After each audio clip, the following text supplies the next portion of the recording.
Siamo in tanti e anche persone di grande peso. Io ho parlato anche con gli altri miei colleghi che conosco tutti. Al momento non abbiamo una risposta tecnicamente, ineccepibile. Per cui stiamo veramente annaspando nel buio da un punto di vista tecnico. Quindi l'orientamento è su un fatto assolutamente imprevedibile e imprevisto. Adesso non voglio azzardare ipotesi anche catastrofiste, però insomma c'è qualcuno che sta già parlando di attentati o comunque situazioni di questo genere. Hanno colpito e stanno facendo discutere le parole rilasciate durante una lunga intervista alle nostre emittenti da Enzo Siviero. The Bridgeman, l'uomo del ponte come è chiamato, è un'autorità in questo campo, ingegnere, architetto, costruttore di ponti, una quarantina solo in Veneto.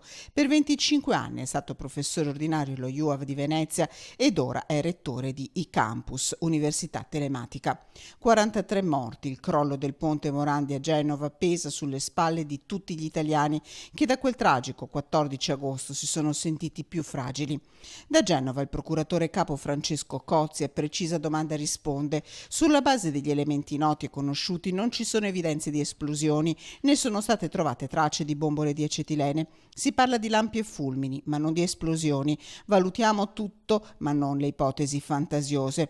Fiducia nel lavoro delle autorità competenti, ma da amante della scienza, l'ingegner Siviero continua a studiare. Stiamo cercando di capire se questa compatibilità è oggettiva o meno e quindi se riusciamo a trovare una compatibilità sarà poi naturalmente agli inquirenti valutare se e come, però certamente c'è qualcosa che induce a pensare che ne sia sfuggito.